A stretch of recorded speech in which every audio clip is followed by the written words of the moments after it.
원장님, 네. 제가 대학병원 쪽으로 인터뷰 갔다가 네. 옆에서 잠깐 들리는 소리가 네. 출산 후 그 산모가 위생관리를 잘못해서 문제가 있다 이런 말씀을 내가 들었거든요. 네네. 그러면 출산 후 산모의 위생관리는 어느 정도가 적당하죠? 네.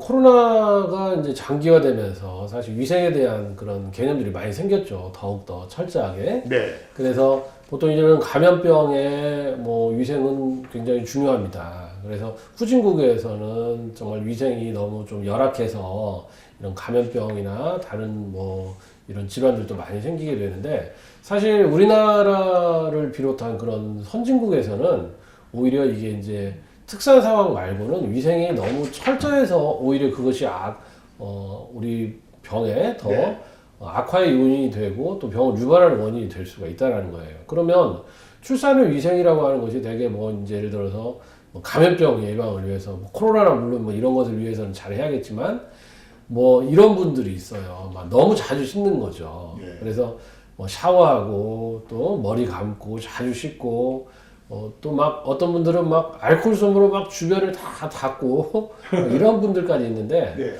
이것은 좀 너무 과하지 않나 하는 생각이 듭니다. 그래서 보통 애를 낳고 나서 이제 생기는 병 중에서 산후풍이라는 병이 있어요.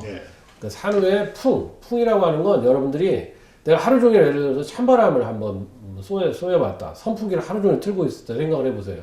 그러면 몸이 차가우면서 굳어지거든요.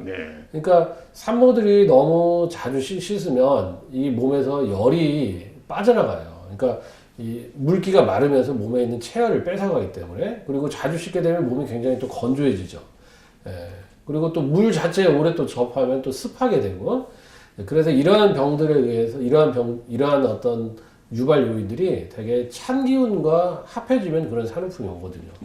그래서 여러분들이 특히 이제 겨울에는 일반 사람들도 사실 일반 사람이라고 하면은 산모를 제외한 다른 사람들 그런 사람들도 매일같이 샤워를 하면 사실 좋지는 않아요.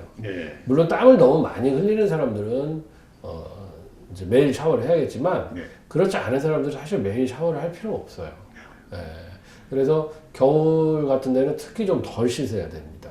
그래서 산모들도 그냥 손 정도 닦고 얼굴 정도 씻고, 그리고 이제 모유수유 하니까 가슴 정도 더운 물수건을 좀 닦아주고 그런 정도로 하면 돼요. 그래서 한 2, 3일에 한 번 정도 샤워를 하고, 그리고 샤워도 하루 중에 제일 날씨가 좀 따뜻할 때, 기온이 올랐을 때, 그러니까 오후에 한두 시 정도에 샤워부스에 더운 물을 틀어서 이렇게 훈훈하게 한 다음에 잠깐 빨리 씻고 나와야 돼요. 그렇게 해서 개인의 위생관리를 너무 깔끔 떨지 말라. 왜냐하면 여러분들이 지금 위생을 매우 게을리 한다 해도 우리가 막 1960년대, 70년대 그리고 매우 후진국 그 정도 수준으로 악화되진 않거든요. 그래서 너무 깔끔 떨지 말라는 거. 그리고 너무 위생에 대해서 크게 신경 쓰지 말라.